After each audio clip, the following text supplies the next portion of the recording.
Islam. Islam. Brother, I got some young brothers sitting in tonight, and they have a little knowledge about the Moors, and I'm over here explaining to them briefly, and they over here with my nephew, but yeah, their brains is just curious. I can see it. Yeah. Islam. Okay, that's what's up, man. Well, definitely, man, we could take questions. So, I mean, this is a short lesson, you know, so we'll just open the floor up and, you know, whatever questions they have, they can ask and, you know, we could go in. For sure, but I would like for you to also note that it's 3 in attendance plus me. So it's 4 altogether. Okay, Islam. Could you send the names to either Sister Douglas L or Jackson Bay? Islam. Thanks. All right.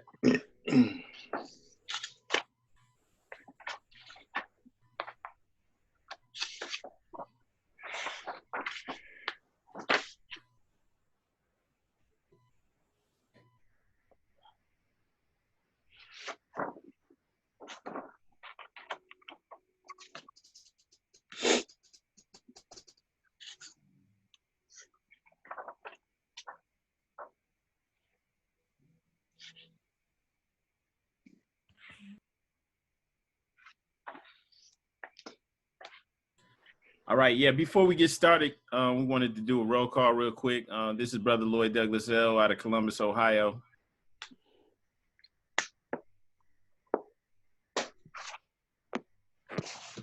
Islam, Sister Douglas L. from Columbus, Ohio. Islam, Brother Jackson Bay out of Dayton, Ohio. Islam, Malika Williams out of Akron, Ohio. Islam, Earl Lawson Bay, Earl Lawson L, Columbus, Ohio. Islam, Brother Simon Bay out of Columbus, Ohio.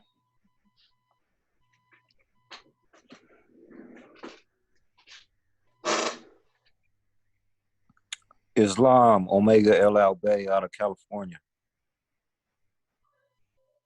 Islam, Al-Rashid Hakan Bay, Middletown, Ohio. Peace, Ross Davis L. Akron, Ohio, Summit County. All right, Islam. All right, we're going to go ahead and get started. All meetings are to be open and closed promptly according to the Circle 7 and love, truth, peace, freedom, and justice. If you're able to, please rise and face the east. Put your feet at a 45-degree angle and hold 2 fingers up on the right, 5 on the left, and repeat after me. Allah. Allah. Father of the universe. Father of the universe. Father of love. Father of love. Truth. Truth. Peace. Peace. Freedom. Freedom. And justice. And justice. Allah is my protector. Allah is my protector. My guide. My God. And my salvation. And my salvation. By night and by day. Night and by day. Through his holy prophet. Through his holy prophet. Drew Ali. Drew Ali. Amen. Amen. All right, all right. Want to announce that the meeting is now open. First, we always rise and give the highest praise to the Most High, Father of the universe, Allah. We give honors to our divine prophet, Noble Drew Ali, for bringing us our divine creed and nationality so that we may learn to love instead of hate. Hang on one second. Going to the email. You could just send that same link from the group. Sorry about that. We give honors to the forerunner to the prophet, Brother Marcus Mosiah Garvey, for preparing the way for Noble Drew Ali. We give honors to all the Adab sheiks and all the faithful Moors that make up the grand body of the Moorish Divine and National Movement. In addition, we give honors to the first appointed Supreme Grand Sheikh, Brother E. Millie Ill, and also honors to the current Supreme Grand Sheikh, Brother K. Dandridgel, In addition to that, we give honor to the Grand Council of the Moorish Science Temple of America and honors to all the Ils and Bays. Islam, Islamism. All right, and see, brother Jackson Bey, can you read the Divine Constitution and bylaws? Islam, I rise and give praise to Allah and honors to the Prophet, Drew Ali. Salvation, Allah, unity, the Moorish Science Temple of America, the Divine Constitution and bylaws. Act 1. The Grand Sheikh and the chairman of the Moorish Science Temple of America is empowered to make law and enforce law with the assistance of the Prophet and the Grand Body of the Moorish Science Temple of America. The Assistant Grand Sheikh is to assist the Grand Sheikh in all affairs if he lives according to love, truth, peace, freedom, and justice, and it is known before the members of the Moorish Science Temple of America. Act 2. All meetings are to be opened and closed promptly according to the Circle 7 and love, truth, peace, freedom, and justice. Friday is our holy day of rest because on a Friday the first man was formed in flesh, and on a Friday the first man departed out of flesh and ascended unto his Father God Allah. For that cause, Friday is the holy day for all Muslims all over the world. Act 3. Love, truth, peace, freedom, and justice must be proclaimed and practiced by all members of the Moorish Science Temple of America. No member is to put in danger or accuse falsely his brother or sister on any occasion at all that may harm his brother or sister because Allah is love. Act 4. All members must preserve these holy and divine laws, and all members must obey the laws of the government, because by being a Moorish American, you are part and partial of the government and must live the life accordingly. Act 5.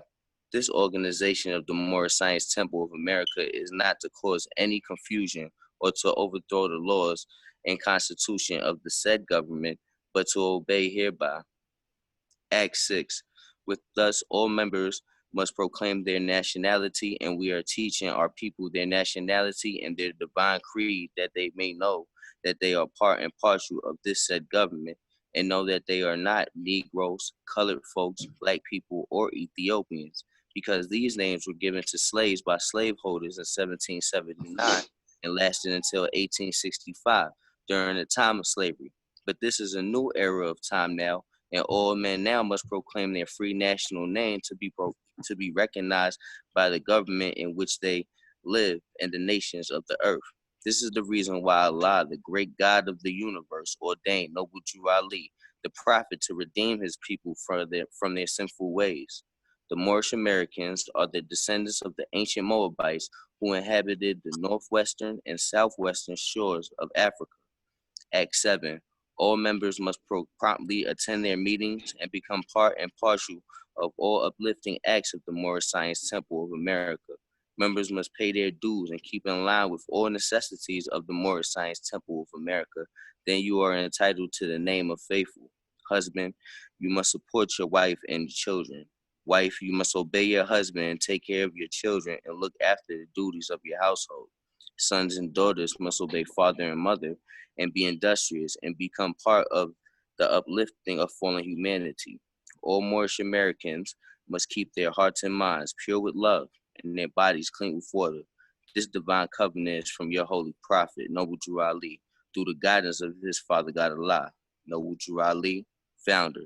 Moorish American prayer, Allah, the Father of the universe, the Father of love, truth, peace, freedom, and justice. Allah is my protector, my guide, and my salvation by night and by day through his holy prophet, Drew Ali.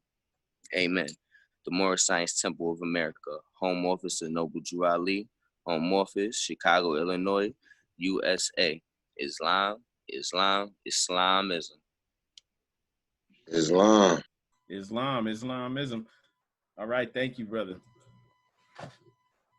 All right, today we have a short lesson. We're going to be doing chapter 45. That's on the divine origin of the Asiatic nations. And actually, this is a short but powerful measure.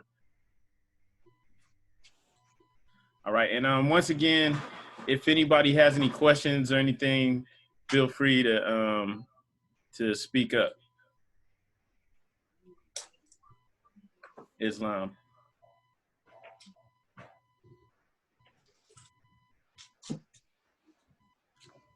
For the person that just joined, can you state your name and location? Islam, brother. Ryan Jackson from Cleveland, Ohio area. All right, Islam. Islam, brother.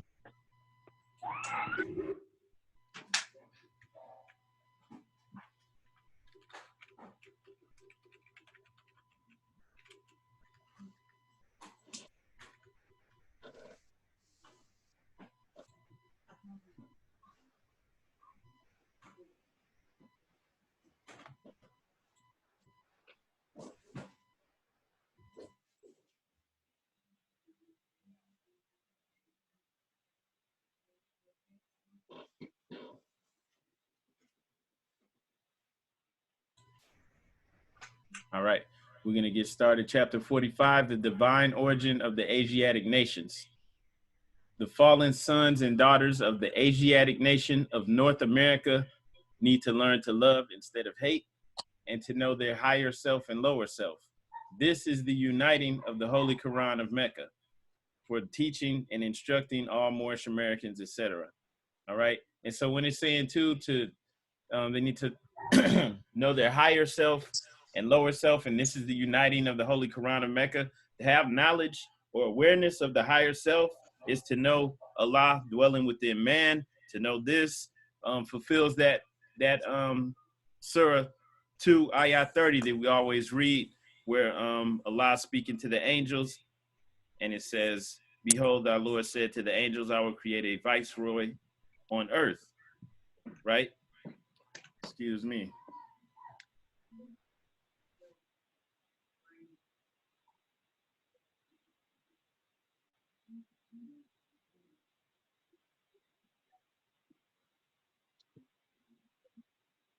Sorry, I didn't realize I was on mute. So in the Quran of Mecca, in Surah 2, ayah 30, it says, "Behold, thy Lord said to the angels, I will create a vice regent or a viceroy on earth. They said, wilt thou place therein one who will make mischief therein and shed blood, whilst we do celebrate thy praises and glorify thy holy name?"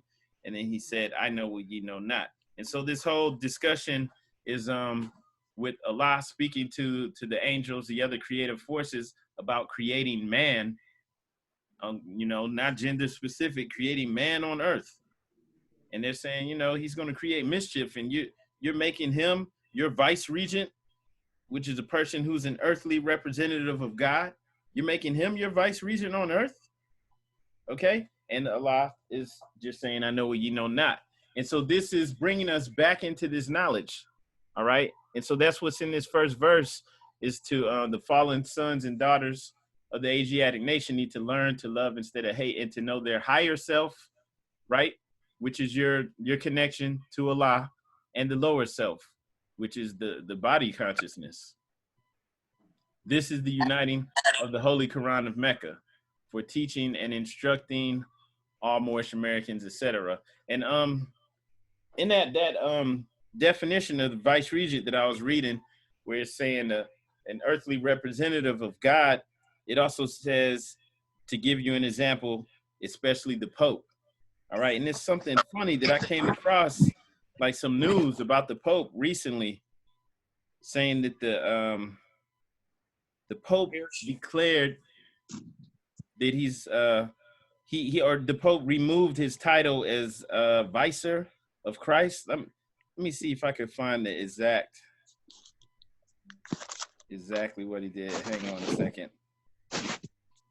But it's something, that would go over most people's heads, but was just occurred recently, right? See if I could find that for you. But basically, from a Christian perspective, the Pope is the only earthly representative of God.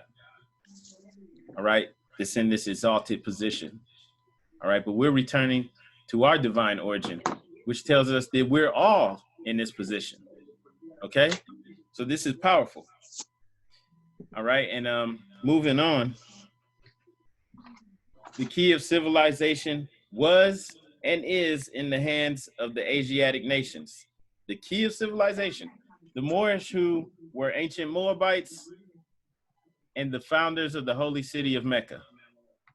The Egyptians, who were the Hammatites and are a direct descendant of Misraim.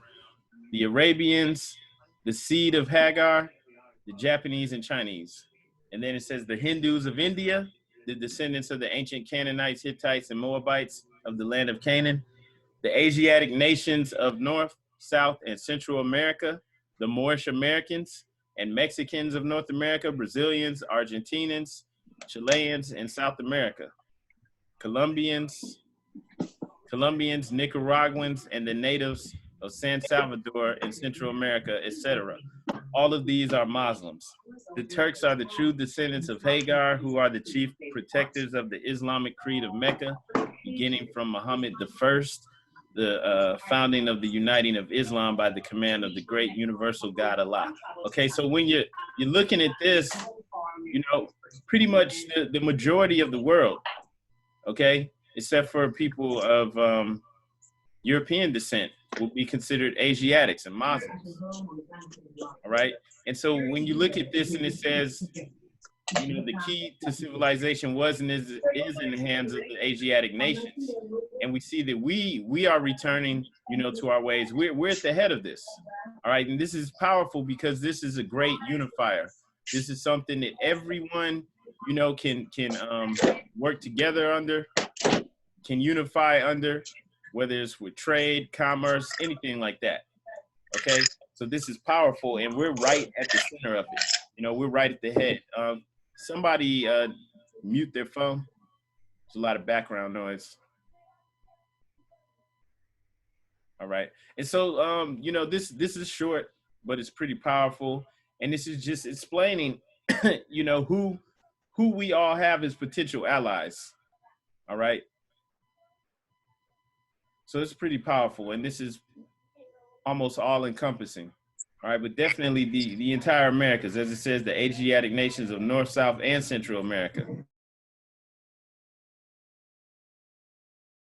Anything they wanted to add?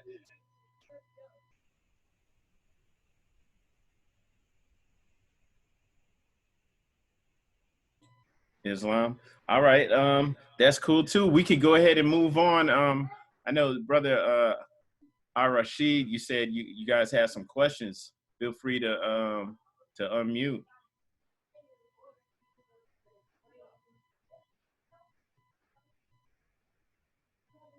All right, that's cool too. If you want, I'm just gonna explain some stuff too. I'm asking them, they nervous to talk, but it's cool because yeah, it's cool.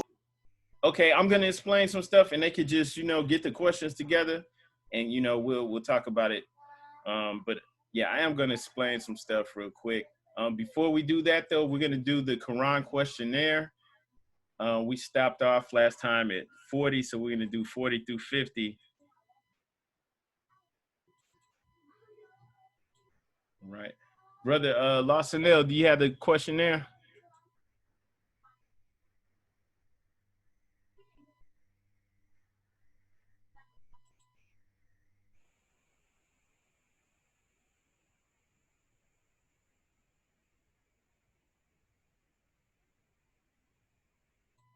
Islam.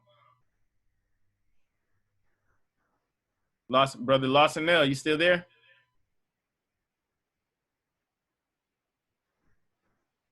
Can you hear me now? Yes. I was on mute. I'm sorry. Okay, Islam family. 40. What is the prophet to us? He is an angel from Allah who has sent us to bring the everlasting gospel of Allah. 41. What is the everlasting gospel? It is a saving power that comes from Allah through our ancient father by his prophet. 42. What is the covenant of the great God Allah? Honor thy father and thy mother, that thy days may be long upon the earth, which the Lord thy God Allah hath given thee. 43. At what age did Jesus begin to teach? At the age of 12. 44. What did he teach? Where did he teach? India, Africa, and Europe. 45. How long did he teach? 18 years.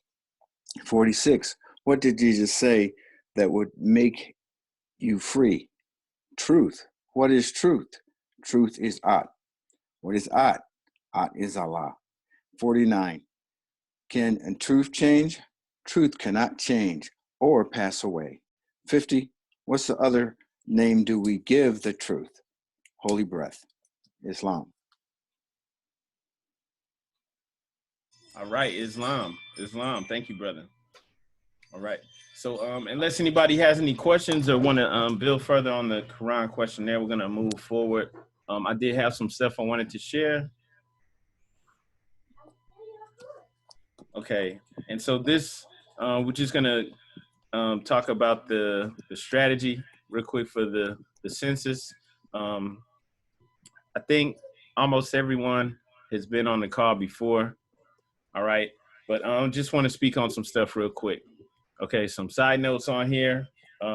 As you can see, we advise everyone to click some other race at the bottom and then write in Asiatic, Moorish. And then also, you know, if you have that oral history or that knowledge of your family being indigenous to the Americas, also click the American Indian box and write in more. All right.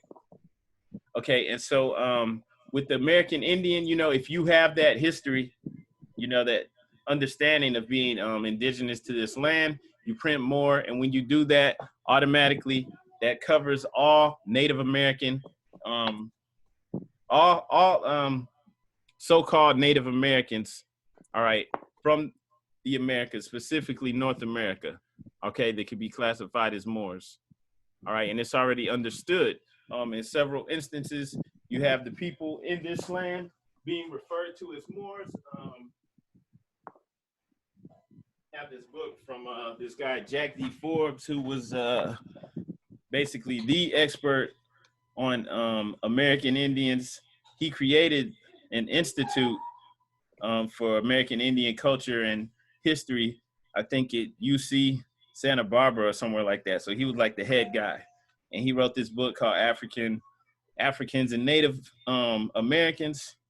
And there's a whole entire chapter in here I'm looking for where it says Negro, Black, and Moor. And when you're reading in here, the indigenous people throughout the Americas were referred to as Moors and Negroes, like interchangeably. In Brazil, they called the Indians there Negros de Terra, which basically means Negroes of the land. But they also called the so-called Indians in Brazil Moors as well. Okay, so they would kind of turn around and, you know, flip the word and just use it interchangeably. Okay, and this also occurred in North America. William Penn, in his book, he wrote of the, I think the Delaware Indians, he called them Moors. He said that the settlers there, you know, called them Negroes, Moors, and Indians interchangeably. I have a quote from this book where it's discussing the indigenous in Brazil. It says the term Mohren, Mohren, continued to be used for non-whites. The Tapuya of Brazil were called Wilden Mohren, and Mohren is a German word for Moor. And then another quote from that same book, it says, since Moor and Morin had also been used for Americans, and this, he's got the quote, Antwerp 1563 and Brazil in the 1550s and 1640s, we can see a pattern where Moor and Swart were flexible enough to embrace a broad range of dark to dark brown people. So it just, in general, okay, and then it's not just going off of the European description of the people. All right, there was also a picture up here before most of you got in here, but just showing the Easter Island head right there. And you see what he has on his head, you know, looks a lot like a fez. Usually when they show those Easter Island heads, they don't have that headgear on, right?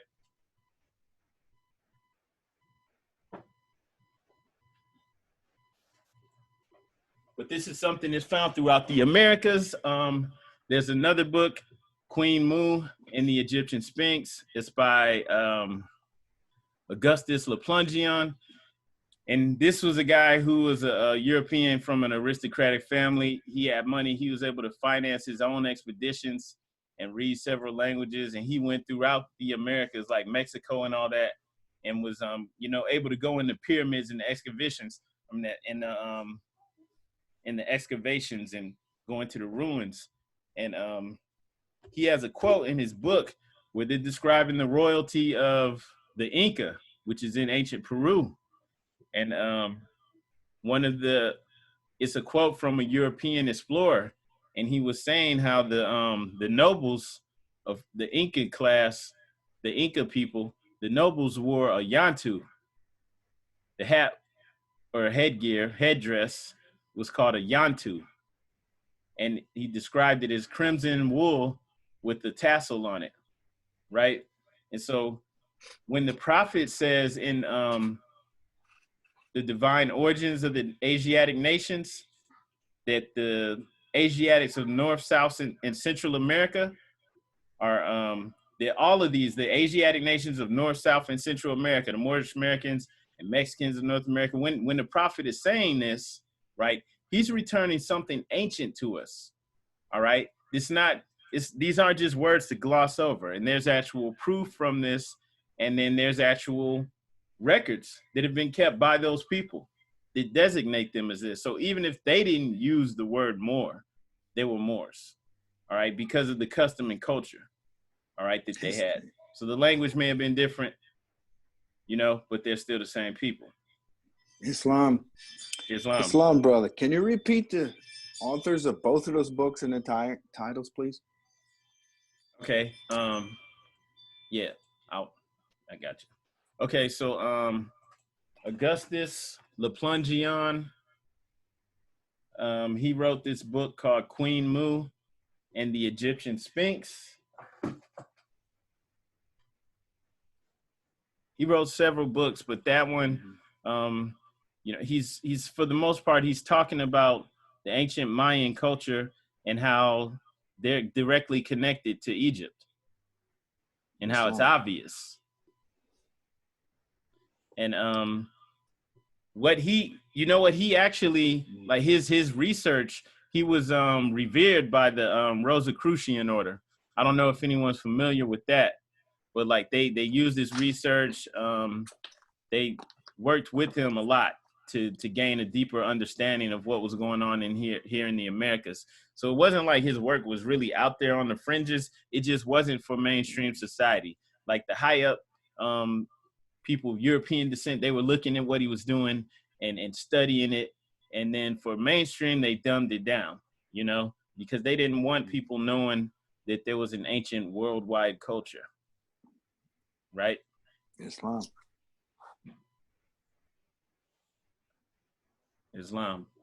And so, since he was able to finance his own excavations and write his own books, he could do what he wanted to. He was free.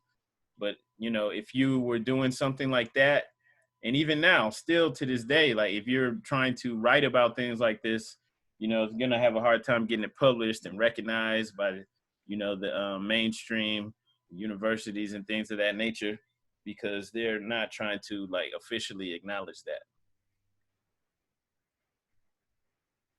All right. And the other book was by Jack D. Forbes, and that was called Africans and Native Americans. Islam.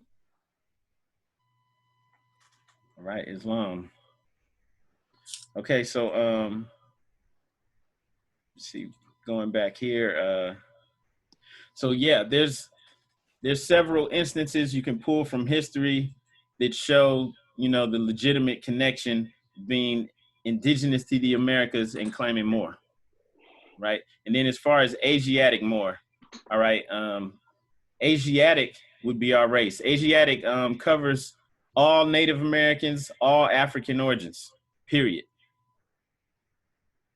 right? And from our perspective, more, also, it covers all Native American and African origins. As you may be able to see on here, I don't know if it's too small. It says these two designations are interlinked because America is West Africa. From our perspective, right? America is West Africa because before the earthquake that caused that caused the Atlantic Ocean, America was connected. It was West Africa. All right. And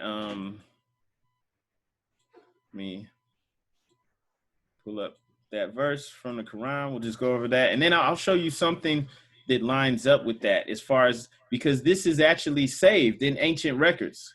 And we still have proof of this. All right. We're going to chapter 47, Egypt, the capital empire, the dominion of Africa. The Moabites from the land of Moab who received permission from the pharaohs of Egypt. Right. So this gives you an idea of how ancient it is, you know, going back several thousands of years. We received permission from the pharaohs of Egypt to settle and inhabit Northwest Africa. All right. So all of this was Northwest Africa, because if you're looking at the way the continents fit together, South America connects to Africa, like West Africa, and then even North America with Florida, you know, like that portion also connects. It slides in there. Right? So this was Northwest Africa. All right. So they received permission to settle in Northwest Africa from the pharaohs of Egypt. They were the founders and are the true possessors of the present Moroccan Empire, with the Canaanite, Hittite, and Amorite brethren who sojourned from the land of Canaan seeking new homes. Their dominion and inhabitation extended from northeast and southwest Africa, across the great Atlantis, even into the present North, South, and Central America, and also Mexico and the Atlantis Islands before the great earthquake, which caused the Atlantic Ocean, right? So that's before the great earthquake, which caused the Atlantic Ocean.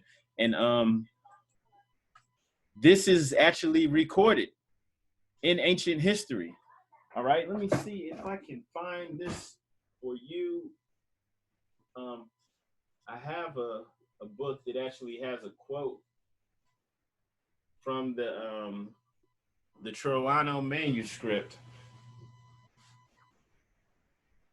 All right, and in the Troano manuscript, that's one of the scrolls that was written by the ancient Olmec people. The Olmecs are the ones who actually built the pyramids, you know, that's later attributed to the Mayans.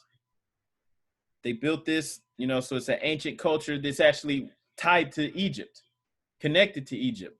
These are the ones who, you know, potentially settled over here from Egypt, or the other way around. Who knows?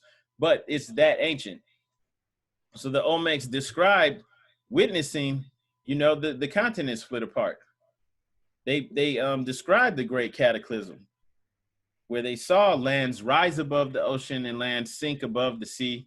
They witnessed, you know, this happen, and they wrote about it, and they detailed it in their scroll. And one of the scrolls that's still here, it's in the museum in London. It's called the Troano manuscript. All right.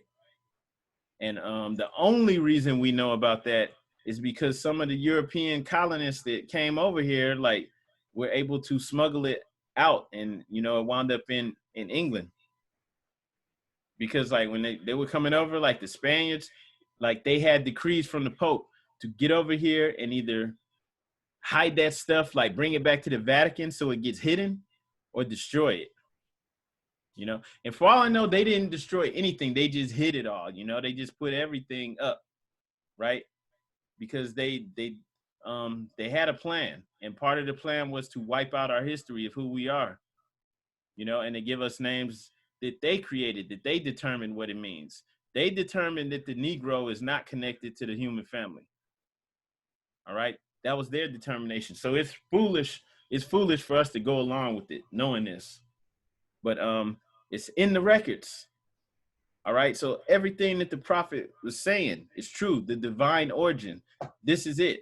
And we really have been over here since before the Atlantic Ocean was created. And our ancestors actually wrote about it, engraved it, you know, recorded it. Okay. And that's real. That's indisputable. You know, that's not like on the fringes. That's actually real, even though it's not talked about. It's because you're not supposed to know about it, right? But it's real, and it hasn't been destroyed, so nobody can dispute that.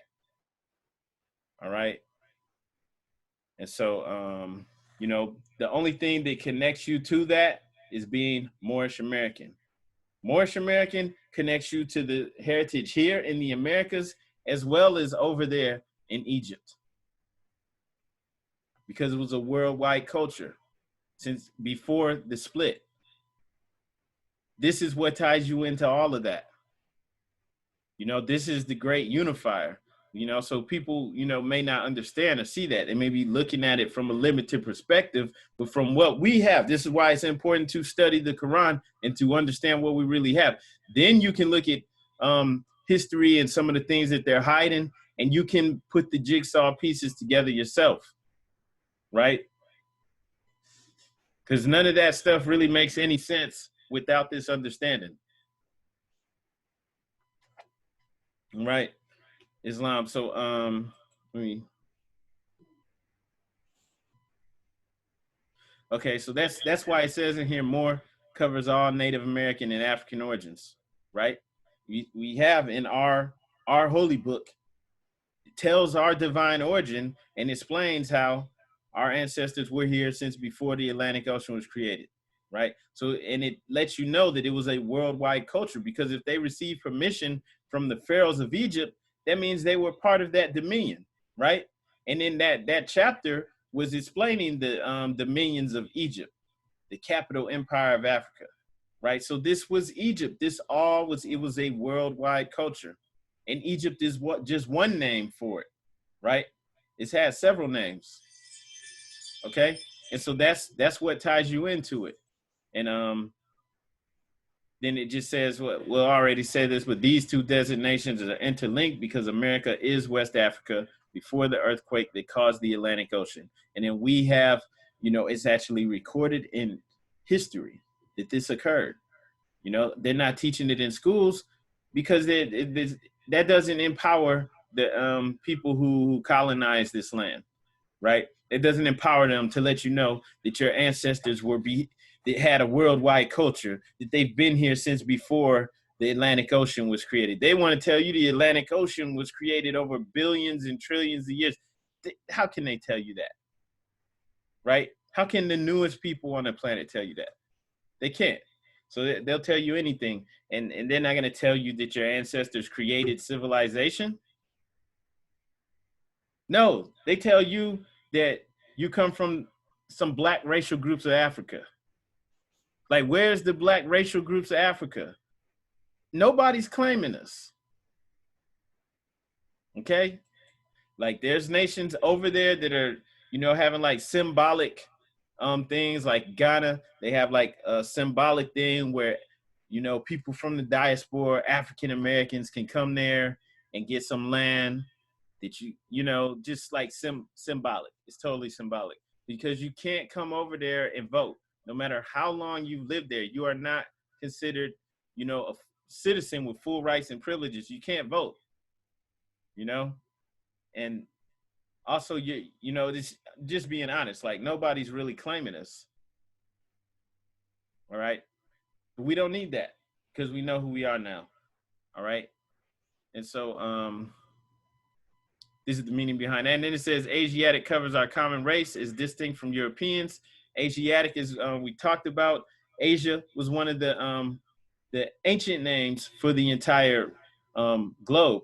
And we're not just saying that, you know, when you look in things like, look in the Kabbalah, you see that Asia was the fourth realm, and this was the realm where kind of like where the spiritual and the physical met. This was where the world of the manifestation was created. This is where the physical world was created. Asia, that's the realm. And so we're Asiatics. We're the original people. We're the first people to walk in the physical world. So this is ancient. And this ties you back into that. Calling yourself Asiatic is basically like saying you're the original people. All right. So yeah, this is ancient. And that's what everyone should put on the census. Okay. Easy, simple way to correct your status. Some other race, Asiatic, Moorish. If you have that oral history or whatever of being indigenous to the Americas, also check that box and write in more. Okay. And does anyone have any questions? Feel free to speak. Islam. First and foremost, I rise and give praise to Allah, honors to his prophet Noble Drali, honors to all you Moors on the call tonight. How's everybody doing? Hope all is well with everybody. Islam. Pushing through and maintaining through these crazy times.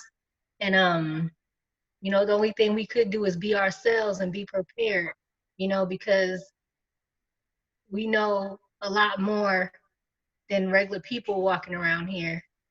We know that, you know, the knowledge and wisdom that we have, that nothing that they have planned to cause any harm, that don't pertain to us. They can't harm us because we're not the flesh.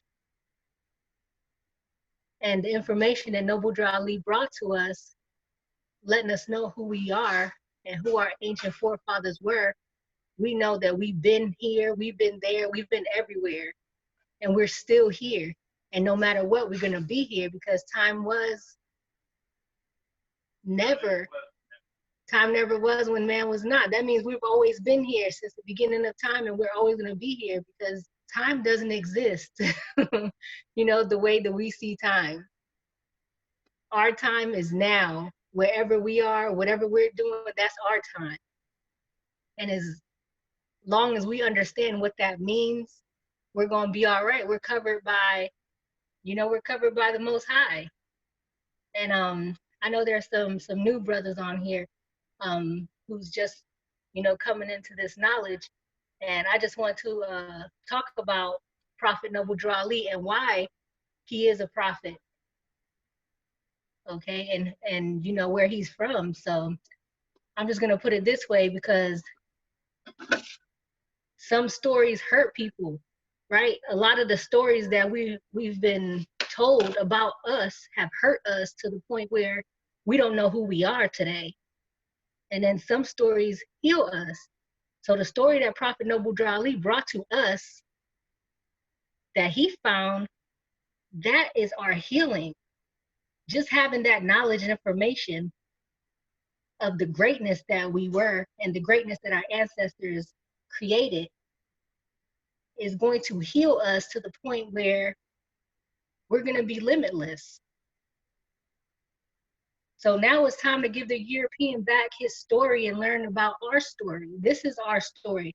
Being a Moorish American Muslim, being attached to the ancient Moabites from the land of Canaan is our story. And that's important for us to be able to know who we are and to tell our story. Because ever since we were born, we've been placed under classification and false labels that stripped us away from who we were and took away our birthright, took away our land, labeled us as property, as slaves. And unless you understand and know the story that Noble Drew Ali brought to us, you're going to continue to be that.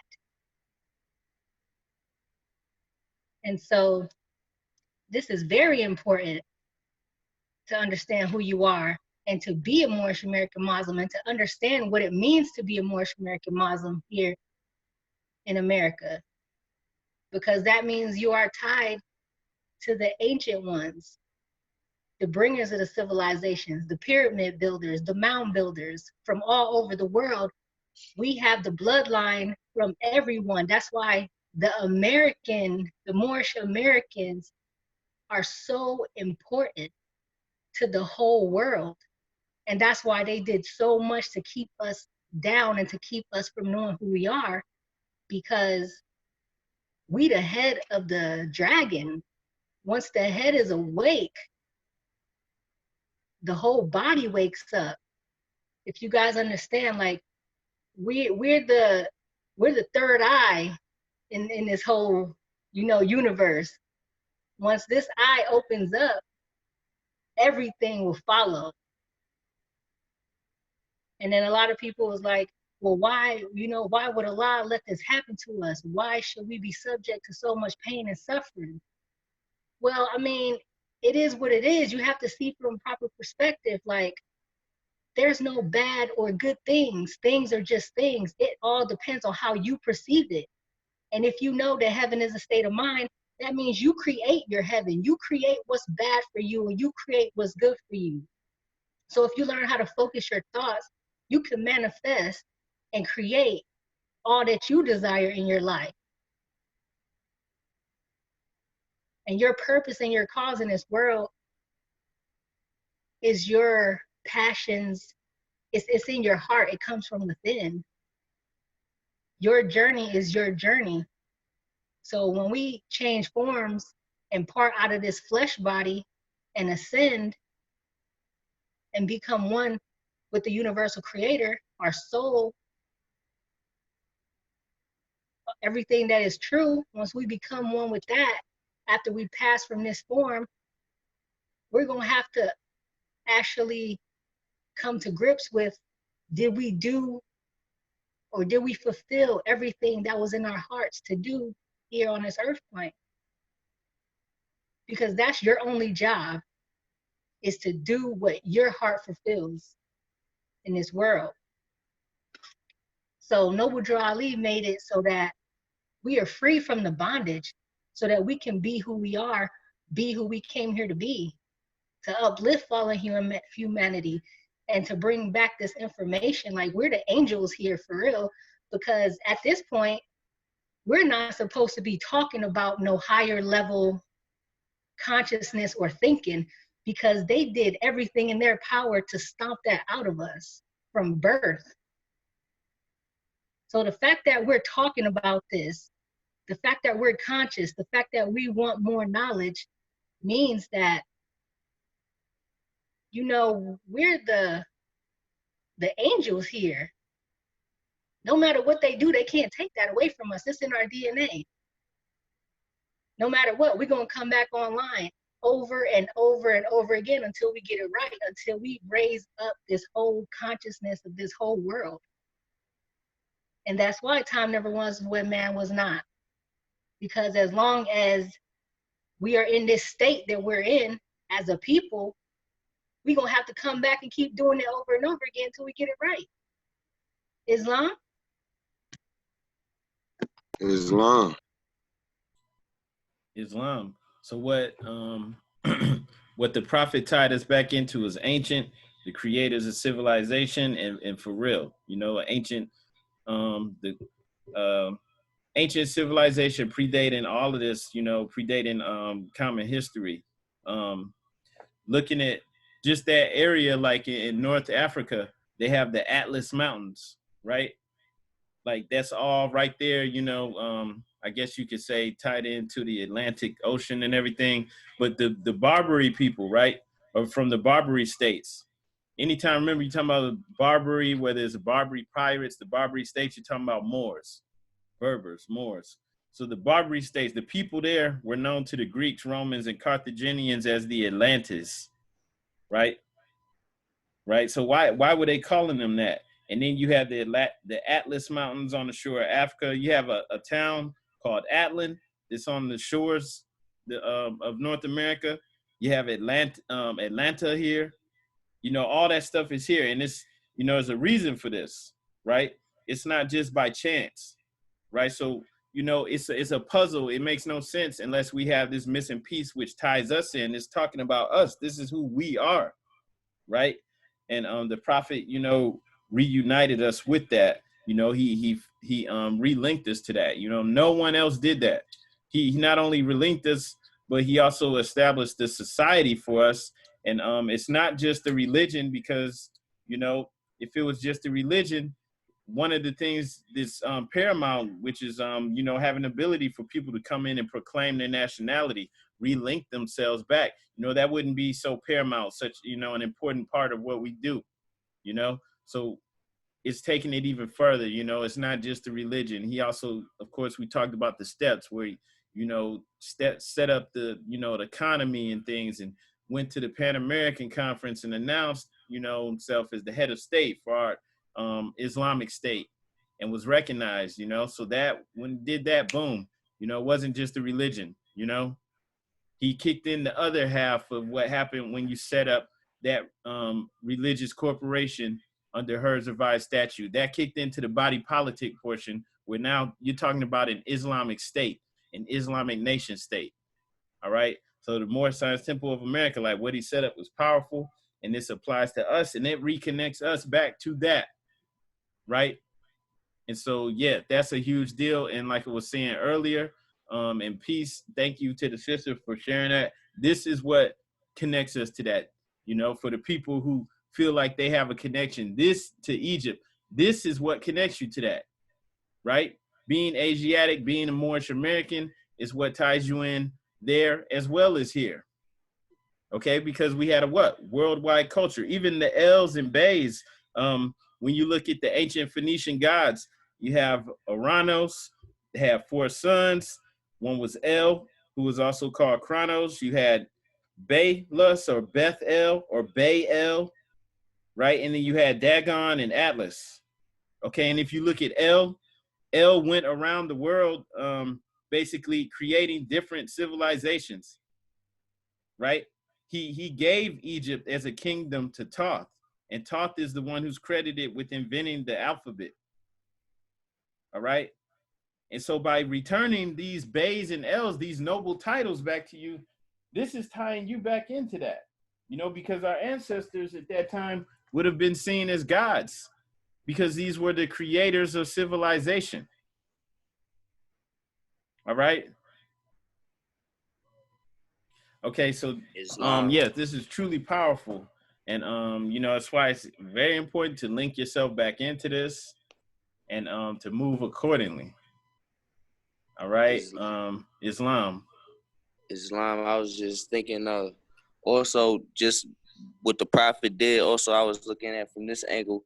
He said we descend from the ancient Moabites, and you know, due to the Dred Scott case, you know, they said that this wasn't, that people of African descent wasn't meant to, you know, partake in, you know, the American experience basically.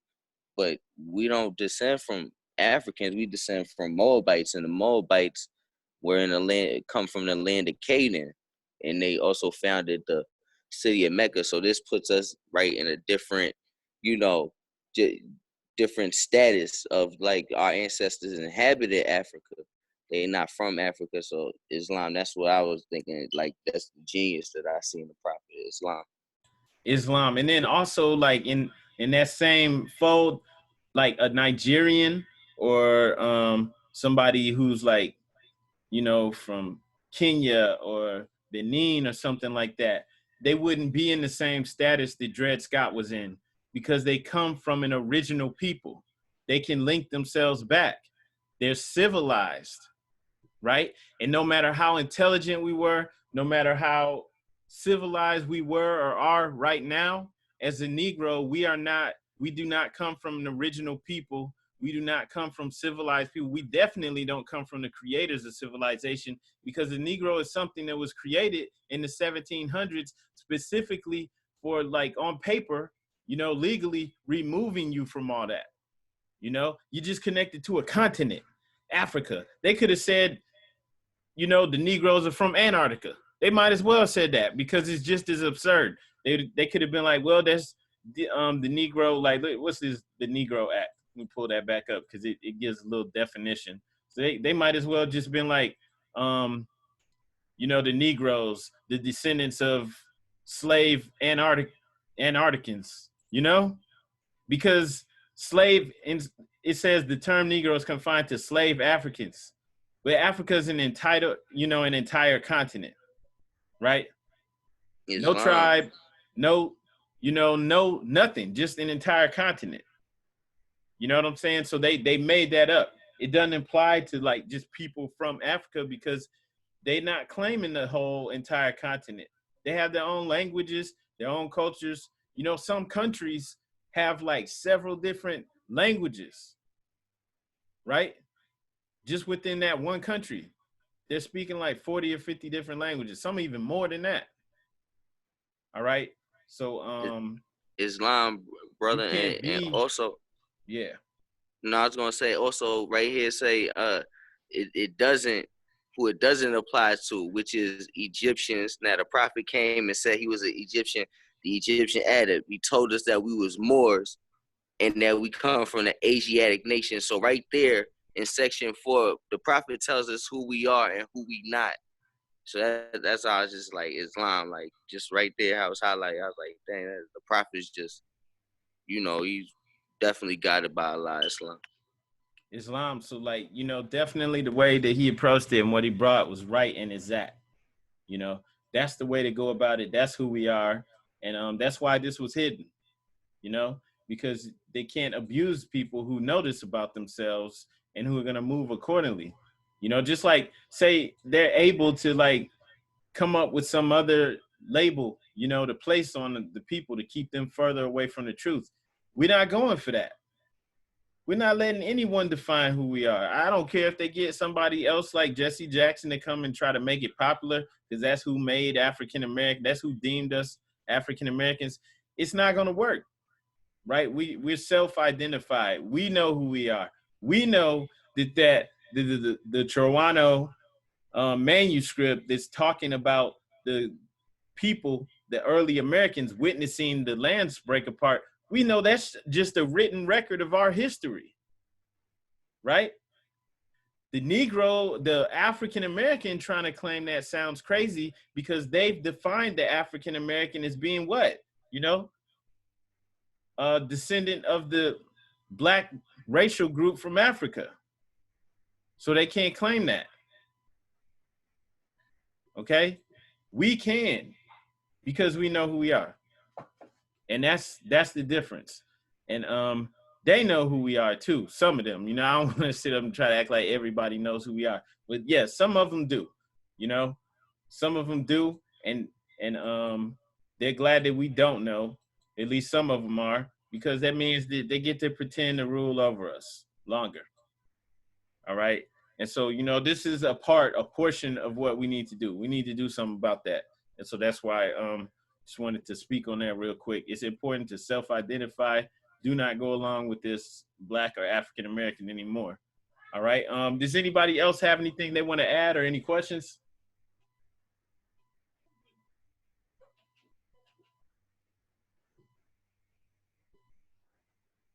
Islam, somebody in the chat, okay, brother in Cali said, wanted to add that all the Christian angels are Els.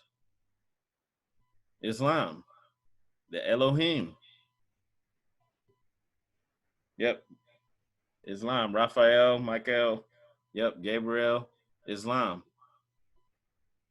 All right, because why? Because these are the bringers of the light, right? And what is the light? The light is the knowledge of self, the knowledge of your connection to the infinite. These are the ones who would bring civilization, right? So they have to be Els. But they would have to be Moors. All right. Okay, and yeah, to Brother Hakan Bey, did you y'all still have the questions, or you guys good?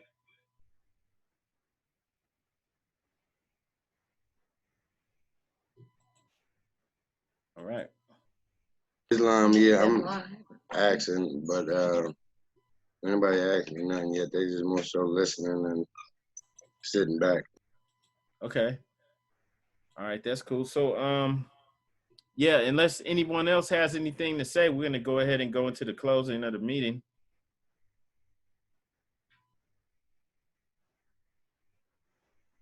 All right. So, but just what you see right there on that map on the screen, you know, with the early Americas showing Granada over here in the area we call Mexico. I mean, that's basically what we read about the divine origin of the Asiatic nations. All of these people are Muslims. All of these people are Asiatics. The entire Americas, North, what does it say? The Asiatic nations of North, South, and Central America. All of this. Okay, so being who you truly are as a Moorish American, okay, all of this is part of our dominions, ancient, and it's recorded in history. All right, the only way we can access that is by being who we are. By being who we truly are, then it applies to us. you know, and it can't be denied.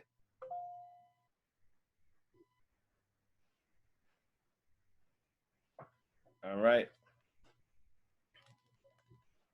Okay, so want to announce without further ado, we're going to go into the closing of the meeting. Brother Jackson Bey, can you read the additional bylaws?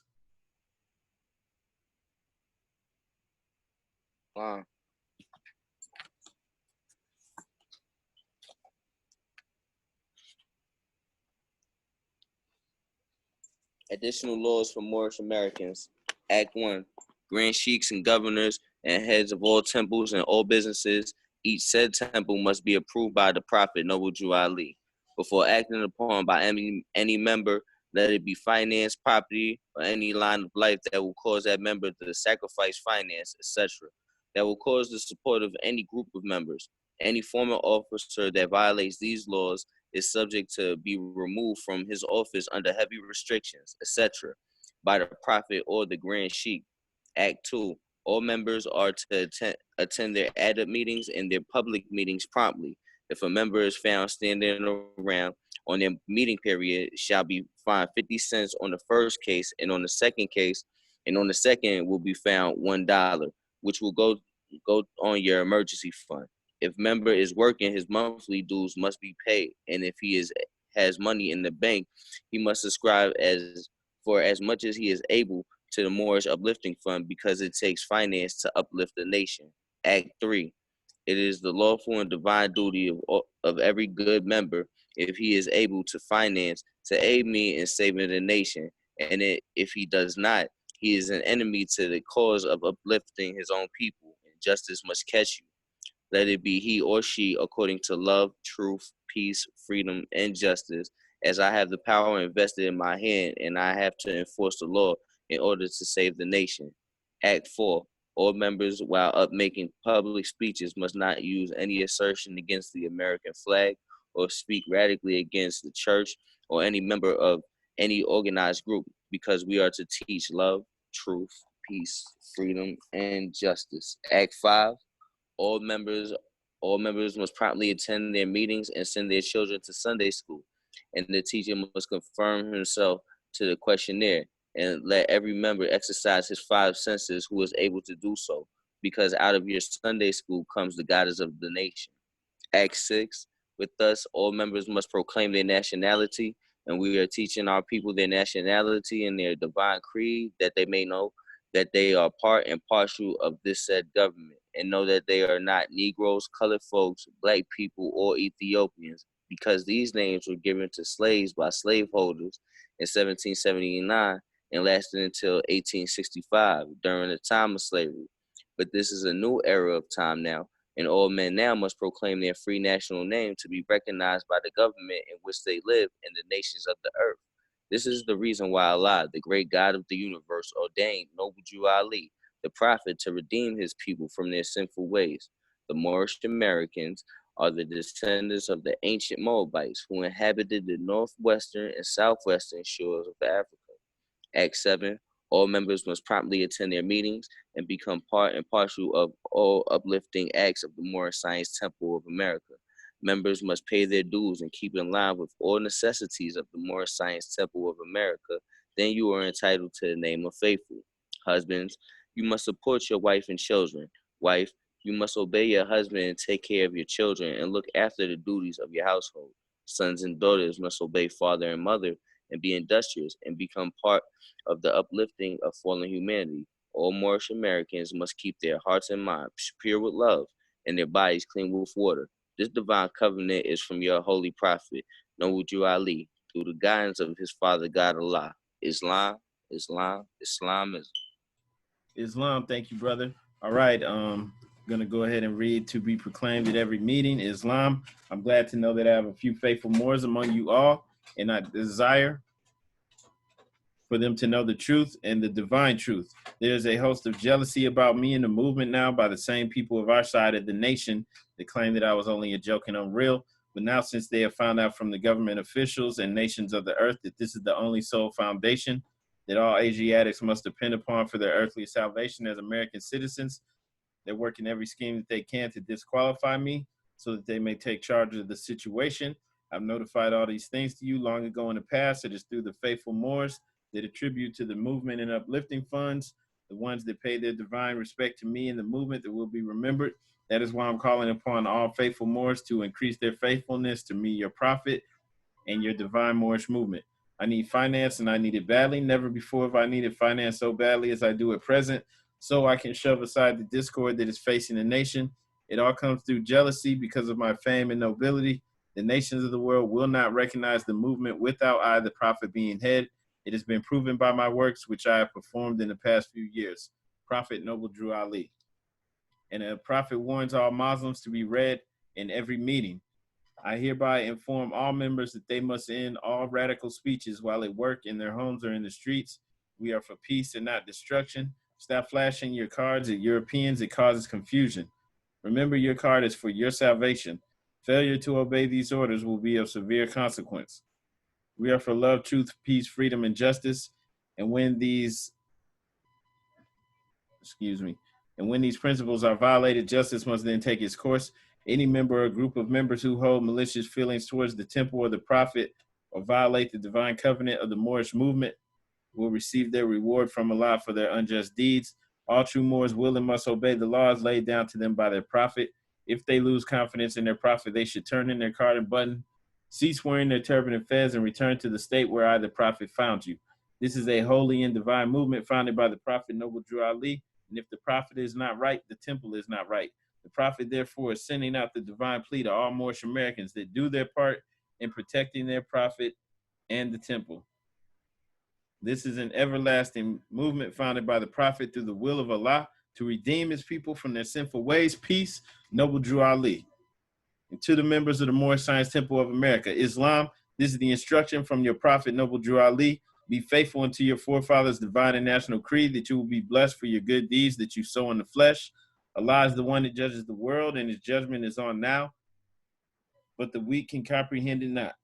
The end of time is drawing near, so says Allah to his divine prophet, I, Noble Drew Ali, and that is why many hearts have been turned to stone, and many have eyes to see but cannot see, ears to hear but cannot hear, lest they will be confounded of their sins. These are the trying hours now, dear Moors, and every evil spirit is moving. They are trying every weak mind to overthrow and drag out the true foundation that has been laid, and to cause confusion in the minds of the ones that do believe. But if you have the true love of Allah and the spirit of your forefathers, you fear not what you hear or see, but will sacrifice the utmost of your very life to protect your movement and your prophet. Watch your enemies, dear Moors. Your enemies are the ones that speak against your prophet and ridicule him to the very lowest, and the ones that speak against your divine and national principles of your temples. Act accordingly, and Allah will bless you for your good work. Peace. Your divine prophet, Noble Drew Ali. Islam, Islamism. All right. And want to ask before we close, is there anyone who, any new members, anyone who wants to join and proclaim your nationality?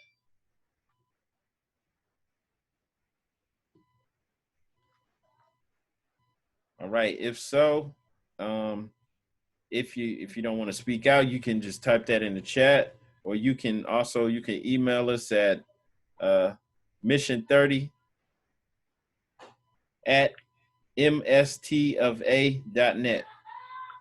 mission30@mstofa.net, and we'll give you the registration so you can fill that out, get that done, and go ahead and join and get started. And also, if anyone wishes to send any donations, you could just send it to Cash App, the $ Moors in America. Just Cash App Moors in America. All right. And I'll put that in the chat. And then also, before we close, if anybody has any questions, now's the time.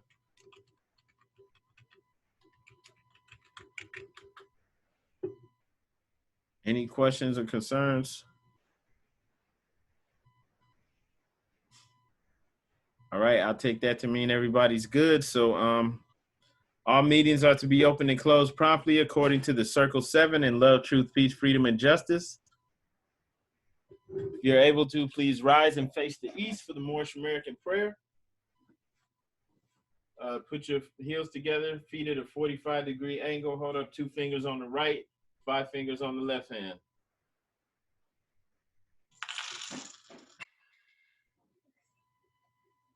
All right. Allah, bind our hearts and minds back to our ancient forefathers, divine creed and principles. We ask this in our holy name in the seven Elohim. Amen. Amen. All right, Islam, thank you, Morris, for coming in. Thank you for donating. Thank you. Remember, if you are ready to join and proclaim your nationality, just send an email to mission30@mstafa.net. If you already got the registration, remember to print that out. And we'll need you to physically send that to me. So if you don't have the mailing address, I can send that to you. But you need to send that in with 2 passport photos, I think proof of address, and some other information. And also on that form, the only thing that you need to order from home office is your nationality card. Because we're gonna have the other items like the Holy Korans and constitutions and everything, so you can get it straight from us. But and also on there we only have the paper card. So disregard where it says you can get the plastic card for 10. It's just $5 for the paper card. All right. So yeah, unless anyone, and if you have questions about that too, just contact us. But we're gonna go ahead and close out. Peace and love, everyone. Peace and love. Peace and love. Peace and Everybody love. stay safe. Islam, peace and love. Be safe, y'all. Islam, peace and love. Peace and love. Peace and love. Have a Peace and blessed love, week. Islam family.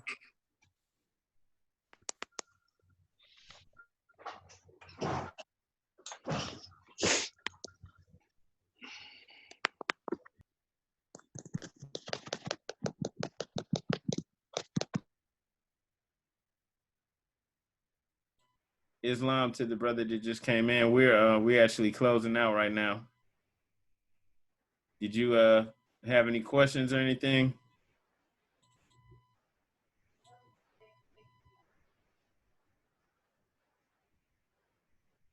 All right. Yeah, to the brother that just came in, we actually closing out right now, but I can send you our information. Where are you calling from? Noble El Bay. Where are you calling in from, brother? Oklahoma City. All right. Okay. Yeah, we're actually closing out now, but we just finished our lessons and everything. You say you're in Oklahoma City? Yes, sir. All right. Okay. Could you send me a message on here, like on the chat with your email? Okay. Appreciate it. Okay. Yeah. Well, look, we're closing out, but if you want, I can send you registration, and we just went over some information for the census, just the strategy, national strategy for the census. I'll send you the slides, send you the registration if you're interested in joining and proclaiming your nationality. Yes, sir. Yes, sir. All right, and before we go though, did you have any questions or anything you wanted to speak about?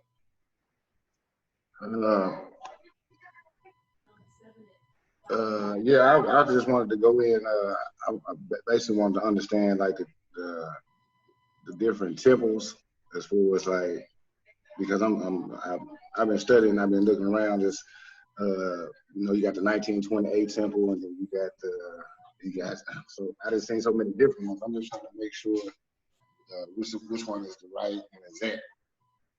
Okay. All right, Islam, I hear where you're coming from. All right, well, just real quick to explain things.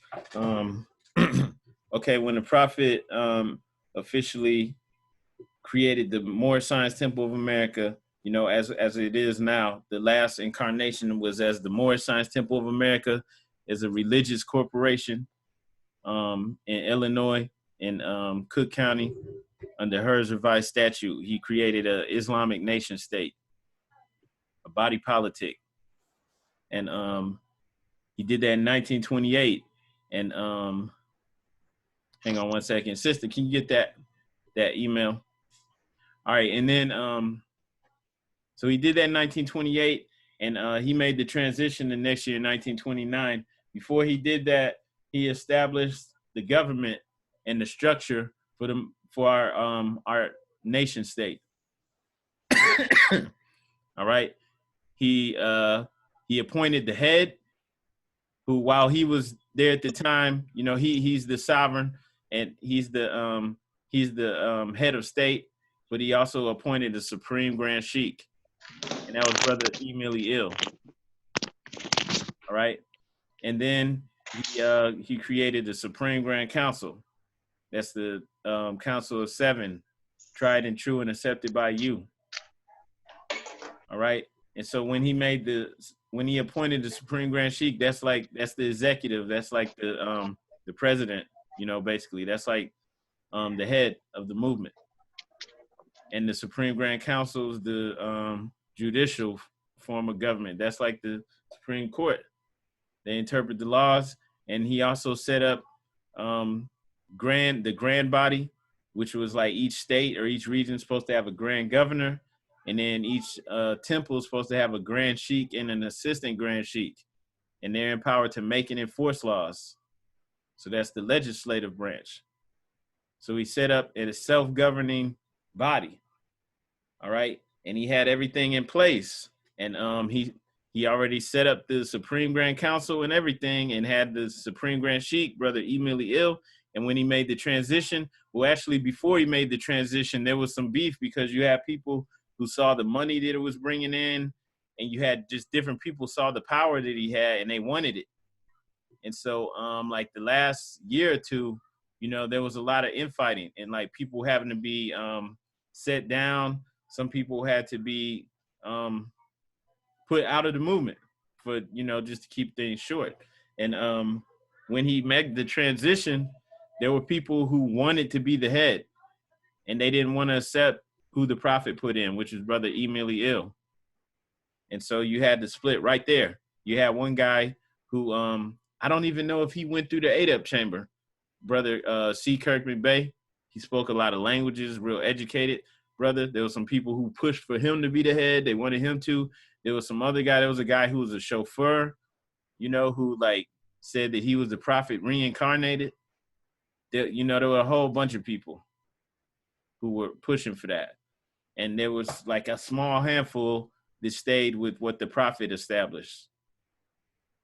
And so that's why in this day and age, you have so many different factions. You even had some like who say that Master Fard Muhammad, who created the Nation of Islam, that he said that he was a prophet.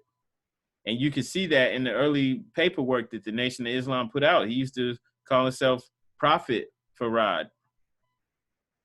Okay? And they were wearing fezzes. And they were, it was the Allah Temple, right? And, you know, some say that he got ran out of Chicago for that, and he went to Detroit and pretty much took over the temple that was left from another brother who had tried to take over the prophet's spot. They got ran out of the country. There was a guy there named Lomax Bey, who, while the prophet was alive, he was bringing in so much money to his temple that he told the people in the audience there, like all the members, that they don't need to follow the prophet. And that was at a meeting while the prophet was there. He's like, you don't need to follow this man. And, you know, people wanted to kill him for that. The prophet let him know. He's like, look, your life is in danger. And so he wound up fleeing the country. All right. So that's in the short, you know, that's what happened. You had all these splits. You know, I had people who felt like they knew better than Prophet Noble Drew Ali, even though none of them came up with this. None of them would have wanted, they just saw that what he did, and they saw the power in it, and they wanted that spot. And they feel like they knew better than him. And they went their way, and it didn't work out. You know, like the proof shows that they didn't know better because, you know, everything faltered, everything fell apart. And with us, there's a man, Brother David Bailey Ill. He's Brother Emily Ill's grandson. He was a Supreme Grand Sheik up until last year in convention. He stepped down and he named or he appointed Brother K. Dandridgel to Supreme Grand Sheik. And that's where we are now. All right, thank you, brother. I heard you speak on the theocratic part of it. Can you tell me?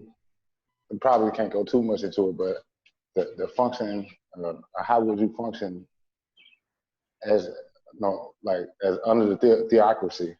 What's the difference from the theocracy from the democracy? And is that the government that was granted under the republic or created under the republic?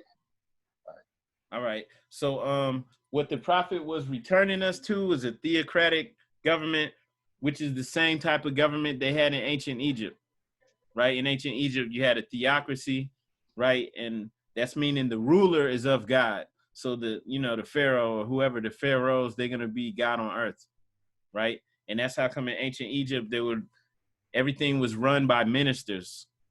All of the leaders, governors, everyone, all the advisors, they're the ones who are actually running the country, and they're all ministers. They're all men of God or women of God. And so the prophet returned that to us.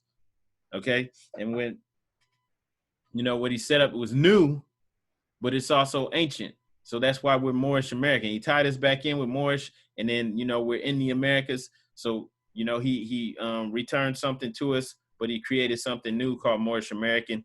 And you have a theocratic constitutional monarchy, right? A monarchy because the leaders aren't voted for, they're appointed, right? And so that's why, you see some people upset or real worried about the lineage, because that's how things get handed down or passed down. It's not by popular vote, which was also what you could say some of the other people, I don't want to say they're illegitimate, but that case could be made because it's like they went and chose who they felt should be the leader instead of going with who the prophet appointed, the divine prophet from Allah.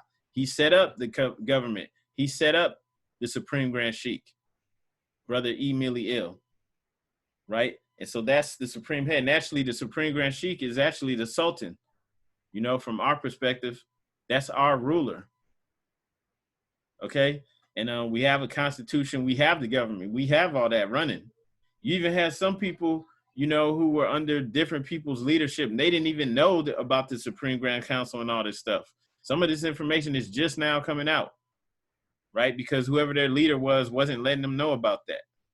You have other temples that have a Supreme Grand Moderator. They don't even have a Supreme Grand Sheik. They have a moderator because they couldn't use that same setup or that same structure that the Moorish Science Temple of America had. They had to create something new. All right. All right. Thank you. You answered that for me. All right. So this is the temple that you operating up under. That is the correct, proper. Because I've been dealing with this for years. Yeah. And I'm just trying to get this right and exact, because I got a lot of people asking me questions, and a lot of people ready to make their transition. And I just want to make sure that I'm doing it proper, and just make sure everything is right and exact, so I can help them with their transition. Islam, yeah. So we're going off of what the prophet established, and you know what I'm saying. We're working to do things, the right way. But yeah, there's a lot of other people out here who will say the same thing, But we're working off of what the prophet established. Like our home office is in Chicago and Mecca, through the original grand body. Okay, that's not the temple with Kenu Bay, is it? No, but I know who you're talking about. But if I'm not mistaken, I think he at one point in time was with Brother David Bailey L too, and I think he went off and did his own thing. A lot of people were with Brother David Bailey L at one point in time, even with the 1928 MSTA of A. Like I think Brother Ross I.D.L. was with him at one point in time, and he went off and did his own thing. Like a lot of people were, you know, because they wanted to learn the things that they didn't know. And they, you know, that's why I was saying a lot of people, you even had the, you know, people operating as the Moorish Science Temple of America that didn't even know about the Supreme Grand Council and all that, because those things got hidden, you know, because maybe the people who went off and branched off, they wanted to have control of everything. So they didn't let the people know. They didn't even know that the prophet set up the government, you know? And so people went around Brother David Bailey L because he was, you know, he had an actual link to this, being Emily L's grandson, and they had been meeting, you know, kind of underground, you know, keeping it going. So he had knowledge and information and stuff that people didn't have. And so a lot of people went around him just to get that information so that they could go off on their own and do their own thing. And that's the truth. All right. Yeah, like I've been watching your demo. I've been watching how you and the family been put things together. So, like I say, I'm interested. I downloaded the registration form. I actually I got a few people coming that way, so be looking out for me. Be looking out. Islam. Okay. So did you say you already got the form, or you need me to send it to you? I know I already got it. I got it off the website that you linked me to. Okay, yeah, mstofA.net. Yes, sir. Okay, all right, good, man. Yeah, so I mean, just come on in, you know, study, you know what it really is and what's not, you know, legit, and you know, so we can move forward. Yes, sir. Yes, sir. Islam. All right. Yeah. So yeah, man. I'll be in touch though, and I'm gonna keep on checking in with the website, Moors in America. Yeah. Get on board. I'm coming on. All right. Okay, man. It's good to hear. So yeah, unless you have anything else to say, we can go ahead and close out. No, that's it, sir. All right. All right. You have a good one. Peace and love. You too. Love, brother. All right.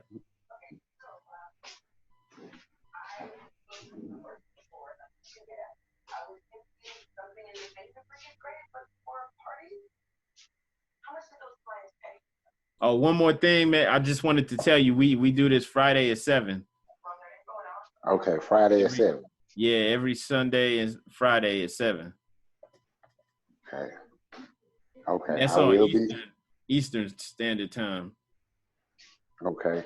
And once everything passed with all this stuff going on, I'm gonna try to make my way up there to see you all too.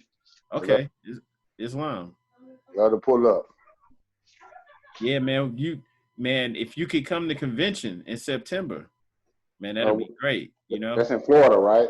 No, it's in Chicago, in Mecca. Okay. That's even better. Okay. All right. All right. I appreciate you, and I will be in tune. All right. Appreciate you too. Peace and love. Yes, sir.